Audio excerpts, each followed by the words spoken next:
Hello my dear students, कैसे आप लोग students. Welcome to our YouTube channel Alok professionals. Students, हम लोग BCom first year second semester का एक बहुत ही इंपॉर्टेंट चैप्टर, बहुत ही important paper income tax cover कर रहे थे।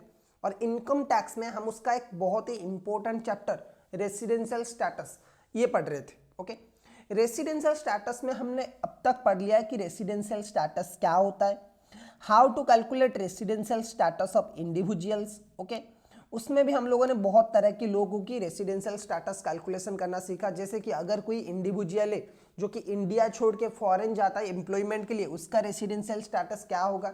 अगर कोई क्रू मेंबर के हिसाब से काम कर रहा है इंडियन शिप में, उसका रेसिडेंशियल स्टेटस क्या होगा। अगर कोई पर्सन ऑफ इंडियन ओरिजिन है जो कि आउटसाइड इंडिया में रिसाइड करता है, इंडिया घूमने के लिए आ रहा है, उसका रेसिडेंशियल स्टेटस क्या होगा। उसके बाद है डीम्ड रेसिडेंट। डीम्ड रेसिडेंट का रेसिडेंशियल स्टेटस कैसे निकलेगा। बिल्कुल बिल्कुल सर। स्टूडेंट्स, आज की क्लास में हम लोग क्या करेंगे, आज की क्लास में हम HUF यानी कि हिंदू अनडिवाइडेड फैमिली, उसका रेसिडेंशियल स्टेटस निकालेंगे। बिल्कुल। सबसे पहला जो क्वेश्चन आपके दिमाग में आ सकता है कि सर हमें पूरे सिंपल लैंग्वेज में बताइए कि ये HUF चीज क्या होता है, ये HUF क्या चीज है और ये HUF का काम क्या है, क्यों HUF बनाया जाता है, वो हमें डिटेल में बताइए। देखो, HUF का फुल फॉर्म आपको पता है, Hindu undivided family. Okay, HUF का स्टेटस आपको पता है, हिंदू अनडिवाइडेड फैमिली। सो हिंदू अनडिवाइडेड फैमिली क्या है। देखो, बहुत सारी जगहों पे हमारी ये ट्रेडिशन रहा है, इंडिया में हम लोग अपने माँ बाप के साथ एक फैमिली की तरह रहते। ठीक है, माँ बाप भाई बहन, सो जो हमारी अंकल है, अंकल आंटी, ये सब मिलके रहते थे पहले। और ऐसा होता था कि हम, जैसे वो मूवी है ना हम साथ साथ है, उसी तरह से हम सब मिलके रहते थे। और मिलके कोई अगर छोटा मोटा बिजनेस हमें करना था, कोई अगर छोटा मोटा हमें बिजनेस करना था तो वो हम मिलके करते थे। हालांकि आज के डेट में लोग न्यूक्लियर फैमिली की तरफ जा रहे हैं, लेकिन इंडिया का एक ऐसा था कि हम अपने माँ बाप के साथ रहेंगे, दादा दादी के साथ, माँ बाप दादा दादी ये सब मिलके एक साथ रहेंगे, पूरे फैमिली में सब मिलजुल के रहेंगे। और जो भी बिजनेस रन की बारी आएगा, पूरा फैमिली मेंबर का वहां पे कंट्रीब्यूशन होगा। बिल्कुल बिल्कुल सर। HUF का मतलब वही है, हिंदू अनडिवाइडेड फैमिली, यानी कि एक ऐसा फैमिली जहां पे सारे लोग मिलजुल के रहते। लेकिन ये जो फैमिली है, क्योंकि ये हिंदू लॉ के हिसाब से डिफाइन किया गया है, इसमें दो फैमिलीज को हम इंक्लूड नहीं कर सकते। एक है क्रिश्चियन फैमिली एंड एक है आपका मुस्लिम फैमिली। क्योंकि ये हिंदू लॉ के हिसाब से बना है, so Muslim family and Christian family ये आपकी डेफिनेशन में नहीं आएंगे। यानी कि हिंदू अनडिवाइडेड फैमिली में बोलूँ तो हिंदू होना चाहिए। अब वो किसी भी कम्युनिटी से बिलोंग करते हैं, जैसे कि सिख हो सकते हैं, वो भी हिंदू में आते हैं, जैन फैमिली हो सकता है, वो भी हिंदी में आते हैं। ठीक है, उसके बाद आपके अगर मैं बोलूँ सिख फैमिली है, वो आ सकते हैं, जो बुद्धिस्ट फैमिली है वो आ सकते हैं। तो हिंदू अनडिवाइडेड फैमिली मतलब जो हिंदू कैटेगरी में आते हैं वो सब आप आ सकते हैं। ओके, क्या होता है कि ये जो बिजनेस, ये जो HUF वाला कॉन्सेप्ट है ना स्टूडेंट्स, ये actually Gujarati family, Marwari family, इनमें ज़्यादा फेमस है। हम लोग भी अपने माँ बाप के साथ ही रहते हैं, हम लोग भी एक फैमिली की तरह ही रहते हैं, लेकिन हम लोगों में यहाँ पे क्या है कि बिजनेस वाला कंसेप्ट है नहीं। ओके, हम लोगों में क्या है कि यहाँ पे बिजनेस मतलब हम लोग ज़्यादा बिजनेस नहीं करते, इस वजह से हमारे यहाँ पे वो HUF का कॉन्सेप्ट अवेलेबल, कॉन्सेप्ट चलता नहीं है हमारा। ठीक है, सो इसी वजह से स्टूडेंट्स जो HUF का ज़्यादा कॉन्सेप्ट है, जो HUF का ज़्यादा कॉन्सेप्ट है वो कहाँ पे चलता है, वो चलता है गुजरात में एंड मारवाड़ी फैमिलीज में, गुजराती फैमिली।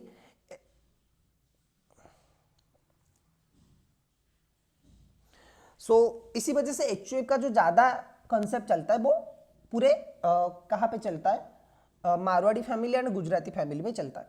ठीक है सर, एक बात बताइए कि एक HUF कैसे बनता है।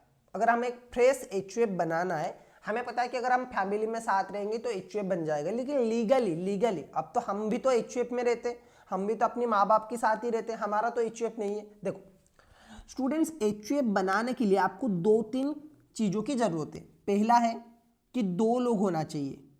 ठीक है, there must be a family.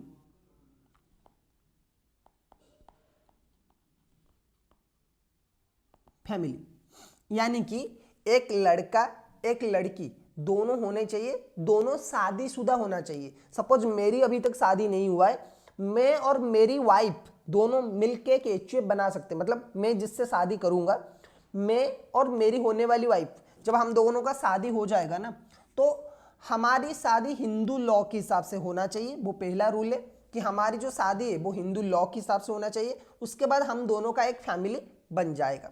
Okay, family बनने के बाद हमें क्या करना चाहिए, दूसरा जो पार्ट है वो है open an joint account. Open a joint account, ठीक है। आपको बैंक में क्या करना चाहिए, एक जॉइंट अकाउंट ओपन करना चाहिए हमारी फैमिली के नाम पे। मेरी वाइफ की बैंक अकाउंट में क्या है, मेरी वाइफ का नाम पे बैंक अकाउंट है, मेरा पर्सनल बैंक अकाउंट है, लेकिन हम दोनों की नाम पे एक जॉइंट अकाउंट ओपन करना चाहिए। सो क्या है, मैं एक बार अच्छे से यहाँ पे लिखता हूँ कि how to form an HUF। HUF को हम कैसे फॉर्म करेंगे। पहला देखो, पहला क्या चीज चाहिए आपको, number 1, there must be a family, must be a family. Second number, joint account, there must be a joint account, joint account, okay, in the name of family.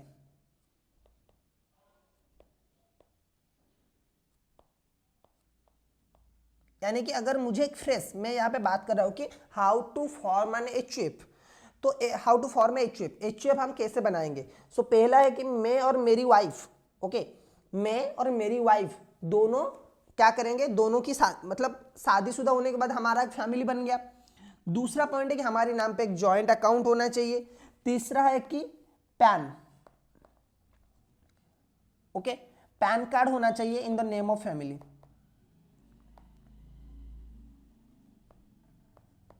ठीक है, पैन कार्ड होना चाहिए एक फैमिली के नाम पे।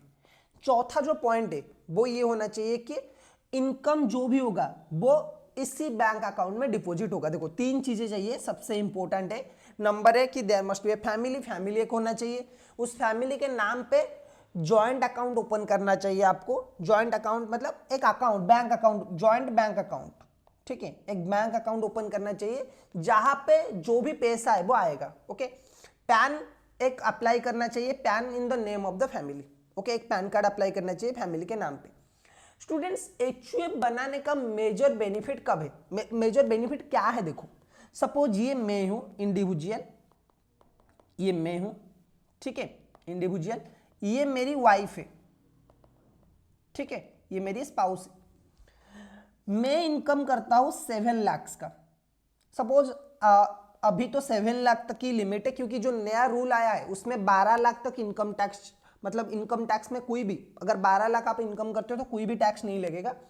लेकिन अभी के लिए ये 7 लाख है, ठीक है, तो हम 7 लाख लेके चलते हैं, या फिर आप 12 लाख भी ले सकते हो। सपोज हम 12 लाख की बात करेंगे, 12 लाख तक there is no tax, right sir. और मेरी वाइफ भी 12 लाख इनकम करेगी तो इसका भी कुछ भी टैक्स नहीं लगेगा। बिल्कुल सर। तो इसमें कितना टैक्स बच गया हमारा दोनों का, 24। ओके, हमने 24 लाख का इनकम किया। सपोज मेरा भुवनेश्वर में एक हाउस प्रॉपर्टी है, ओके, मैं भुवनेश्वर में रहता हूं, मेरी भुवनेश्वर में एक हाउस प्रॉपर्टी है। सो उस हाउस प्रॉपर्टी से मैं इनकम कर रहा हूं 12 लाख का फ्रॉम सैलरी। मेरी वाइफ भी जॉब कर रही है, मेरी वाइफ भी इनकम कर रही है सेम अमाउंट, सैलरी का 12 लाख है। तो यहां पे हम दोनों ने कुछ भी टैक्स नहीं दिया। बिल्कुल बिल्कुल। अब हम दोनों का एक हाउस प्रॉपर्टी है, दोनों का एक छोटा सा घर है, ठीक है, छोटा सा नहीं, 3 फ्लोर का सपोज लो कि एक घर है हमारे पास। ओके, हमने एक घर रख लिया है अपने 2 BHK का, एक घर रख लिया है हमारे लिए, 2 घर हमने, बाकी का जो 3 घर है ना वो हमने रेंट पे दे दिया है। बाकी का जो 2 BHK का फ्लैट है वो हमने रेंट पे दे दिया। हमारे पास 4 2 BHK का क्या है, रूम है। ओके, एक BHK हम लोगों ने सेल्फ के लिए यूज किया है, सेल्फ पर्पज के लिए, सेल्फ रेसिडेंस के लिए। बाकी 3 जो है वो हमने रेंटेड पे दे दिया है। और इससे एनुअली हमारा जो रेंट आता है वो आता है 8 लाख का एनुअल रेंट, ठीक है। एनुअल रेंट जो आता है, एनुअल रेंट कितना आता है, 8 लाख का रेंट आता है टोटल रेंट पर एनम। सही है सर, सही है। अब पॉइंट ये है कि सर ये जो 8 लाख है ये किसके इनकम में हम ऐड करेंगे, क्योंकि एक बार अगर हमने इनकम में ऐड कर लिया तो ये जो 12 लाख तक का लिमिट है वो हमें अब टैक्स नहीं मिलेगा। ठीक है, देखो बहुत ही सिंपल है कि मैं 12 लाख इनकम कर रहा हूं, ठीक है, मेरी जो वाइफ है वो भी 12 लाख का इनकम कर रही है। ये मैं अभी बोल रहा हूं क्योंकि अभी तो लिमिट कितना है सर टैक्स लेने का, अभी तो 7 लाख का लिमिट है, अभी तो 7 लाख का लिमिट है, लेकिन आगे जाके ये कितना हो जाएगा, 12 लाख का हो जाएगा। So salary up to 12 lakh there is no tax. And मेरी वाइफ का भी सेम ही कंसेप्ट है कि सर ये भी 12 लाख की इनकम कर रही है, दोनों इक्वली क्वालिफाइड है, इसकी भी सैलरी 12 लाख का है, इसका भी कोई टैक्स लेने की जरूरत नहीं है। अब पॉइंट यहाँ पे ये आता है सर कि ये जो 8 लाख हमारी जो रेंटेड प्रॉपर्टी है, उस रेंटेड प्रॉपर्टी से जो 8 लाख आ रहा है उसके ऊपर टैक्स कौन देगा? क्योंकि ये अगर मेरे घर अगर मेरे नाम पे, अगर मैंने ये जो घर है मेरे नाम पे किया तो ये क्या हो जाएगा, मेरा इनकम हो जाएगा 20 लाख का, दोनों को मिला लो तो मुझे तो टैक्स अप्लीकेबल हो जाएगा, मुझे टैक्स पे करना है। मेरी वाइफ के अकाउंट में भी ऐड करोगे तो वो भी 20 लाख का हो जाएगा। तो सर किसके अकाउंट में ऐड करें? हम क्या कर सकते हैं, इस टाइप के इनकम को एचयूएफ एक बनाएंगे। जैसे मैंने बोला कि एचयूएफ बनाने के लिए क्या क्या चाहिए sir, there must be family. हम दोनों का तो शादी हो चुका है, हम लोग हिंदू लॉ के हिसाब से शादी हमने किया है, ठीक है। उसके बाद यहाँ पे स्टूडेंट्स कास्ट का कोई मतलब नहीं है, यहाँ पे रिलीजन का मतलब है, आप हिंदू होने चाहिए तब ये जो रूल है वो आपके लिए एप्लीकेबल होगा। सो एचयूएफ हिंदू अनडिवाइडेड फैमिली हमारा एक है, हम लोगों ने एक जॉइंट बैंक अकाउंट ओपन किया है, हमारा एक सेपरेट पैन कार्ड है। और इनकम टैक्स में ऐसा है कि जितना पैन कार्ड, जिसके नाम पे जितना पैन कार्ड है, हर एक पर्सन के नाम पे एक ही पैन कार्ड हो सकता है। और एचयूएफ को एक सेपरेट पर्सन हम लोग काउंट करते हैं इन इनकम टैक्स। इनकम टैक्स में एक बेनिफिट क्या है कि हम फैमिली को एक सेपरेट पर्सन के हिसाब से काउंट करते हैं जो कि अलग है इंडिविजुअल से। यानी कि मैं एक अलग पर्सन हूं, मेरी वाइफ एक अलग पर्सन है, एंड मेरा जो एचयूएफ हम दोनों का जो मिलके हम दोनों ने मिलके जो एचयूएफ बनाया है वो एक अलग पर्सन है, क्योंकि उसके लिए एक सेपरेट पैन कार्ड है, ठीक है। So there must be a family, there must be joint bank account and there must be PAN card in the name of the family.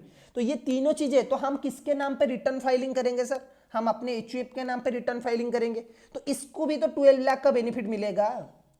अगर 12 लाख तक कुछ भी टैक्स नहीं है तो इस एचयूएफ को भी 12 लाख का बेनिफिट मिलेगा। तो इसका मतलब है कि हम तो 36 लाख तक कोई भी टैक्स नहीं देंगे। तो इसीलिए लोग एचयूएफ बनाते। सो हालांकि ये आपके सिलेबस में नहीं है, लेकिन आपको समझना चाहिए कि एचयूएफ क्या है और एचयूएफ क्यों बनाया जाता है। तो होपफुली अब आपको समझ में आ गया कि एचयूएफ बनाने का बेनिफिट क्या है, कि अगर आप खुद 12 लाख इनकम कर रहे हैं, आपकी वाइफ 12 लाख इनकम कर रही है, तो जो एक्स्ट्रा इनकम है वो आपने एचयूएफ के नाम पे कर लीजिए, चाहे वो एफडी हो सकता है, चाहे वो रेंट हो सकता है, वो सारे इनकम अगर आपकी एचयूएफ के नाम पे आता है तो वो भी जो इंडिविजुअल जो भी बेनिफिट्स हमें मिलता है 12 लाख तक देयर इज नो टैक्स, वो एचयूएफ को भी मिल सकता है और वहां पे आपको टैक्स नहीं देना है। सही बात है सर, बिल्कुल। सर अब बात करते हैं कि इंडिया में, देखो इंडिया में स्टूडेंट्स दो टाइप के एचयूएफ है। इंडिया में अगर मैं बोलूं दो टाइप के, there are 2 types of HUF in India. अब दोनों टाइप के एचयूएफ में डिफरेंट क्या है, चलो हम एक बार बताएंगे आपको। इंडिया में 2 टाइप के हिंदू लॉज है, ओके। इंडिया में 2 तरह की हिंदू लॉज है और 2 तरह की एचयूएफ है। 2 तरह की एचयूएफ में क्या आता है, एक आता है आपका दया भाग, एक आता है आपका दया भाग, और एक आता है आपका मिताक्षर, मिताक्षर, ओके। एक है आपका दया भाग और एक है आपका मिताक्षर। अब इन दोनों में डिफरेंट क्या है, देखो एचयूएफ हिंदू लॉज भी जो है ना, हिंदू लॉ स्कूल्स, वो भी 2 तरह की है, एक है दया भाग और एक है मिताक्षर। सर ये दया भाग क्या होता है, ये मिताक्षर क्या होता है? देखो दया भाग हिंदू लॉ जो है ना वो ये बोलता है कि सपोज हम लोग एक फैमिली बन के रह रहे, ठीक है। दया भाग जो है वो ऐसा है कि अगर हम फैमिली करके, अगर हम फैमिली में रह रहे हैं ना, तो इसमें क्या है, इसमें जो एक पर्सन होगा वो बोला जाएगा कर्ता, जो हेड होगा ना एचयूएफ का, जो फैमिली में हेड होगा उसे बोला जाएगा कर्ता, ओके। बाकी लोगों को बोला जाएगा मेंबर, बाकी लोगों को क्या बोला जाएगा, मेंबर, ओके। एक होगा कर्ता, बाकी लोगों को बोला जाएगा मेंबर, और को पार्टनर, इन्हें बोला जाता है लॉ के लैंग्वेज में को पार्टनर, को पार्टनर। देखो HUF का मतलब क्या है? Hindu undivided family. अब HUF में जो लोग रहेंगे ना, उनमें एक पर्सन ऐसा रहता है जिसका नाम है कर्ता, जो कि हेड ऑफ द फैमिली। दूसरा नाम है मेंबर, जो लोग अलग लोग रहेंगे ना, जैसे हमारी फैमिली में पापा सबसे बड़े हैं, सारे के सारे फैमिली के रिलेटेड डिसीजंस कौन लेते? पापा लेते। तो इसीलिए पापा क्या है? कर्ता है। हम जो लोग हैं ना, वो हम लोग क्या है? मेंबर है, या फिर हमें बोला जाएगा को पैसनर। ओके, सो दयाभाग हिंदू लॉ में क्या है? दयाभाग हिंदू लॉ में ये बोला जाता है कि जब कर्ता की डेथ हो जाएगा ना, जो भी कर्ता का डेथ होगा, उसके बाद फैमिली में जो नेक्स्ट बड़ा है वो कर्ता बनेगा और उसे सारा का सारा पावर मिलेगा। यानी कि जब तक कर्ता की डेथ नहीं हो जाता, मेंबर्स लोगों को कोई भी प्रॉपर्टी में हिस्सा नहीं मिलेगा। ठीक है, मेंबर लोगों को प्रॉपर्टी में कोई भी हिस्सा नहीं मिलेगा। ये कौन बोलता है? दयाभाग बोलता है। ठीक है, दयाभाग HUF जो है, दयाभाग सिस्टम जो है, वो ये बोलता है कि भाई देखो, कर्ता जो है वो सबसे इंपॉर्टेंट है, और कर्ता अगर जब तक कर्ता जिंदा है तो को पार्टनर को कोई भी राइट्स नहीं मिलेगा प्रॉपर्टी बेचने का, HUF को डिवाइड करने का। जब दयाभाग में जब कर्ता का डेथ हो जाएगा ना, तब मेंबर्स लोगों को राइट्स मिलेगा, या फिर जो नेक्स्ट एडल्ट मेंबर होगा, जो नेक्स्ट सीनियर मेंबर होगा, वो कर्ता बन जाएगा। ठीक है, और ये जो मिताक्षर है ना, मिताक्षर में आप लोगों ने जब आप लोग अभी जो मॉडर्न सोसाइटी देख रहे हो कि सपोज हम लोग फैमिली बन के साथ साथ रह रहे थे, उसके बाद किसी एक नया फैमिली मेंबर का एंट्री होता है और वो बोलता है कि नहीं, HUF को हम लोग पार्टीशन कर लेंगे, यानी कि HUF का हम लोग डिवीजन कर लेंगे। तो मिताक्षर में क्या है कि जब HUF टूटेगा, ठीक है, जब कोई पर्सन HUF में पैदा होता है, सपोज मैं, मेरी वाइफ, ये दोनों, मैं और मेरी वाइफ ये दोनों थे HUF में, फिर हमारा एक बेटा हुआ, ठीक है, हम दोनों का एक बेटा हुआ, तो वो HUF का मेंबर बन गया। और जैसे ही वो पैदा होता है, उसको उसका प्रॉपर्टी में पूरा हिस्सेदारी है, अब वो प्रॉपर्टी में हिस्सा बन गया है। ठीक है, लेकिन दयाभाग में क्या था कि अगर हम दोनों मरेंगे या फिर मेरी अगर मौत हो जाती है, तब मेरे बेटे को प्रॉपर्टी मिलेगा। लेकिन मिताक्षर में ऐसा नहीं है। मिताक्षर में अगर मेरा बेटा चाहता है कि नहीं, मुझे अपनी पापा से अलग होकर मेरी उसके वाइफ के साथ रहना है, तो मुझे उससे हिस्सा देना पड़ेगा। ठीक है, तो ये HUF में दो जो लॉज है, एक है दयाभाग सिस्टम और एक है मिताक्षर सिस्टम। इन दोनों में ये बेसिकली डिफरेंस है। मैं बोलूं कि मिताक्षर जो है ना, वो ऑल ओवर द इंडिया में एप्लीकेबल है। जो भी सिस्टम हम लोग फॉलो करते हैं, जो भी हम फैमिली में रहते हैं, वो मिताक्षर लॉ के हिसाब से रहते हैं। दयाभाग में सिर्फ 2 ही स्टेट है जो कि दयाभाग में आते हैं, और वो भी कुछ एरियाज, जैसे कि एक है वेस्ट बंगाल WB और एक है आसाम। ठीक है, आसाम एंड वेस्ट बंगाल ये दोनों स्टेट है जहां पे कहीं कुछ जगहों पे दयाभाग लॉ स्कूल, दयाभाग सिस्टम जो है वो फॉलो होता है। यानी कि जब हेड जो फैमिली के हेड होते हैं वो अगर मरेंगे तो आपको क्या मिलेगा? प्रॉपर्टी मिलेगा। ठीक है, तो ये हमने बहुत सारे डिस्कशन कर लिया अबाउट HUF। होपफुली आपको ये इन्फॉर्मेशन अच्छा लगा होगा। अब हम चलते हैं अपनी पूरे का पूरा काम में, यानी कि HUF का रेसिडेंशियल स्टेटस हम लोग कैसे निकालेंगे। देखो, HUF का रेसिडेंशियल स्टेटस निकालना बहुत ही आसान चीज है। HUF अगर एक HUF का अगर एक फैमिली का कंट्रोल एंड मैनेजमेंट इंडिया में है, होली और पार्टली इन इंडिया, देन वो इंडिया का रेसिडेंट है। अगर इंडिया में कंट्रोल है, चाहे वो पार्शियली हो चाहे वो पूरा का पूरा कंट्रोल हो, अगर वो इंडिया में है देन वो रेसिडेंट बोला जाएगा। अगर control and management Holi outside India में, अगर पूरा का पूरा इंडिया से बाहर है, तो वो नॉन रेसिडेंट बोला जाएगा। बिल्कुल सर, बिल्कुल। अब एक बार अगर एक HUF इंडिया का रेसिडेंट बन गया तो हम चेक करेंगे क्या, क्योंकि HUF तो कोई एक पर्सन नहीं है, एक इंडिविजुअल नहीं है कि जो नंबर ऑफ डे स्टे करेगा। तो HUF अगर एक बार रेसिडेंट बन गया तो हम चेक करेंगे जो कर्ता ऑफ HUF है, यानी कि जो फैमिली का हेड है, जो कर्ता ऑफ HUF है, karta of HUF satisfy both the additional conditions applicable to individual.